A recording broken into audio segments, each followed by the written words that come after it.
Bom, pessoal, continuando aí o segundo bloco, agora falaremos do Mestre, do Senhor Jesus, que disse: ide pelo mundo e pregar o Evangelho a toda a criatura, o maior missionário que existiu. Depois dele, somente Paulo, tá? E aí, na sua apostila ainda, a geografia missionária está escrita assim: Jesus Cristo também seguiu uma geografia missionária.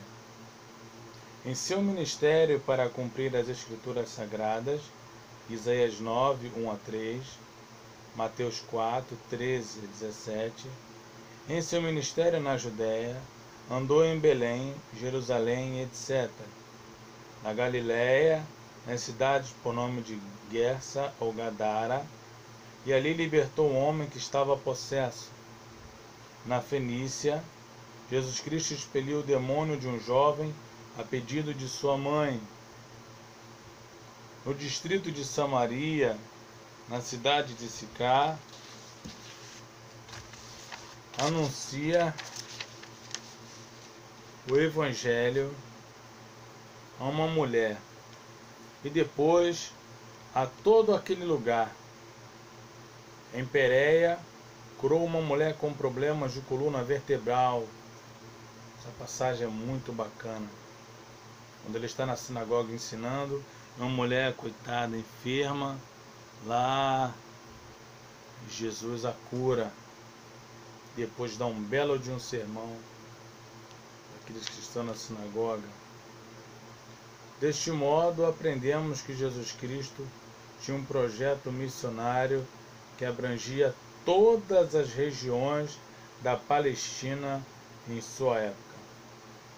O missionário por excelência, o Filho de Deus, deixou a sua glória que tinha com o Pai para tornar-se homem. Portanto, ele fez missões transculturais para levar o amor de Deus a todo o mundo. Olha que coisa interessante. O pecado entrou no mundo por meio de Adão.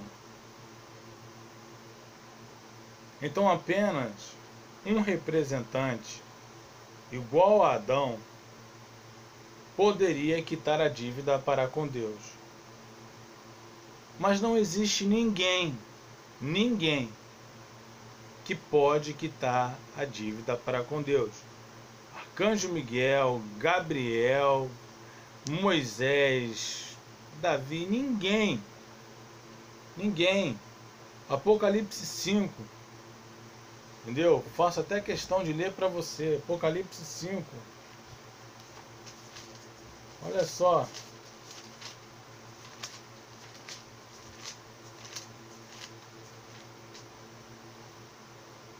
E vi na destra do que estava sentado sobre o trono um livro escrito por dentro e por fora, selado com 7 selos.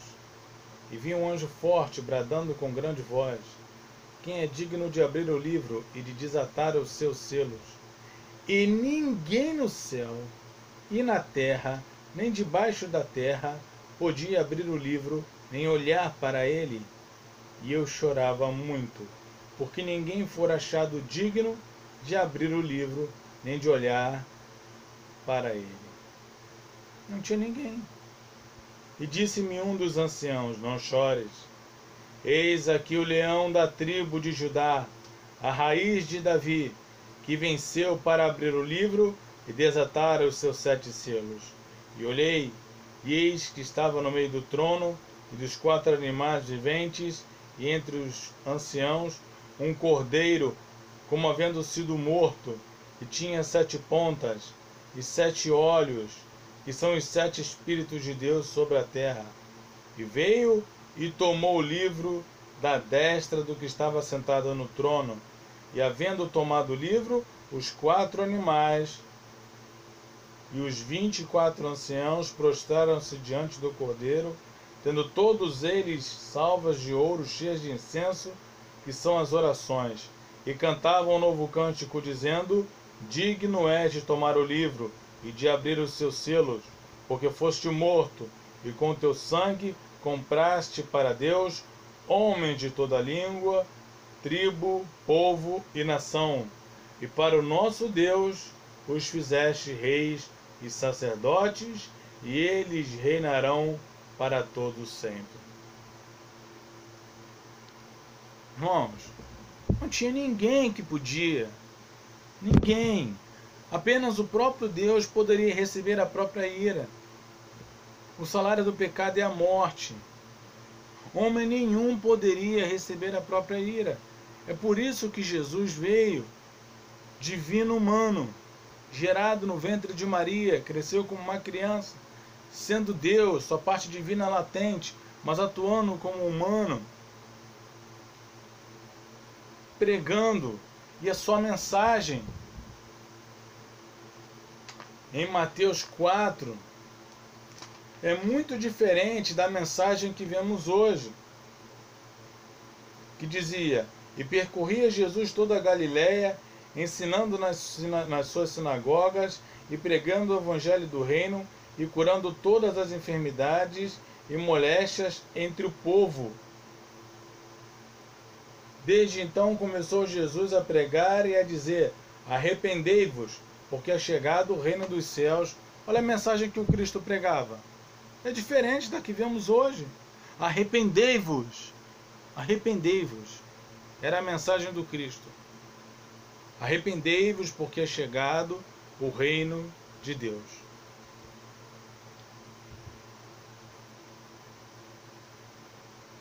Então o Cristo vem, assume a nossa natureza, cumpre a lei em nosso lugar, mas também sofre as exigências dela. Quando ele vai para a cruz, ele cumpriu toda a lei, mas lá na cruz ele está sofrendo as exigências, porque o salário do pecado é a morte. E diz Isaías 53 que ele está lá sofrendo, Deus está punindo do céu, e Cristo está sendo ridicularizado diante dos homens, diante dos anjos, diante de todo o universo. O Pai está se agradando, não por ver o Filho ridicularizado, mas por ver que o plano da redenção está sendo concretizado.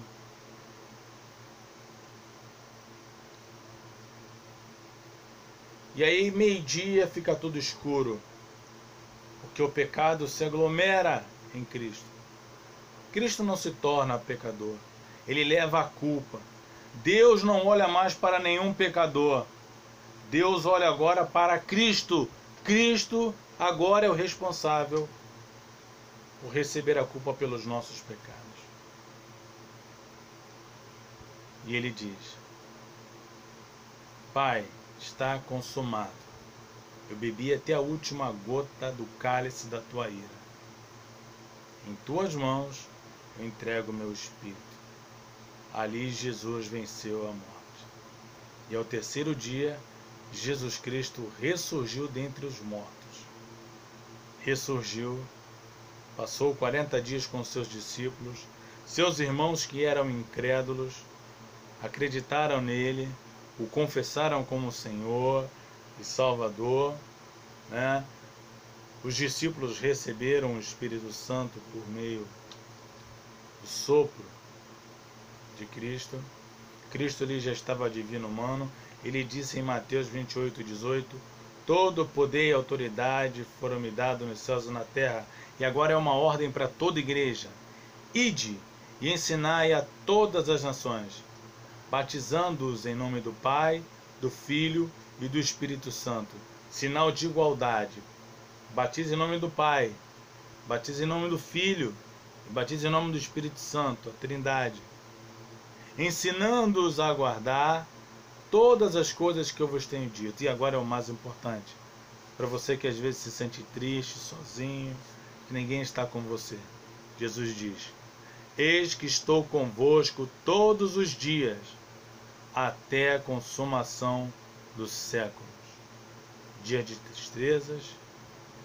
tristeza, dia de alegria, Jesus está com você. Pregue a palavra, leve a mensagem. Há muitas pessoas cativas, há muitas pessoas presas que precisam ouvir uma mensagem de libertação. João 8:32: eu conhecereis a verdade, e a verdade vos libertará. E muita gente comendo o pão que o diabo amassou, leve para elas o pão que amassou o diabo. Cristo foi o maior missionário de todos os tempos. Onde ele saía, ele pregava com sinais, prodígios e maravilhas. E dizia: não diga a ninguém que eu fiz isso. Ele não se autopromovia. A glória, João 14, 28, o Pai é maior do que eu. Embora sejam iguais em poder, Trindade, mas aqui na terra, sua função, diz Filipenses 2, 5 a 9, era de servo. 2 de Coríntios 8, versículo 9, ele sendo rico, deixou sua riqueza lá no céu e se fez pobre, para que por meio da sua pobreza nós enriquecêssemos.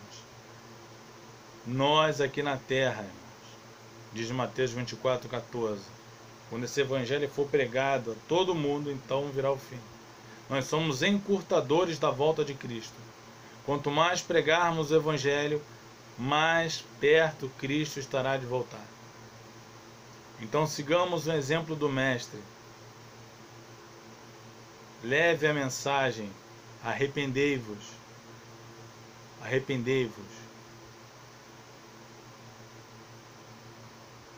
E seja humilde. Mas eu não sei ser humilde. Mateus 11, 28, 29 e 30.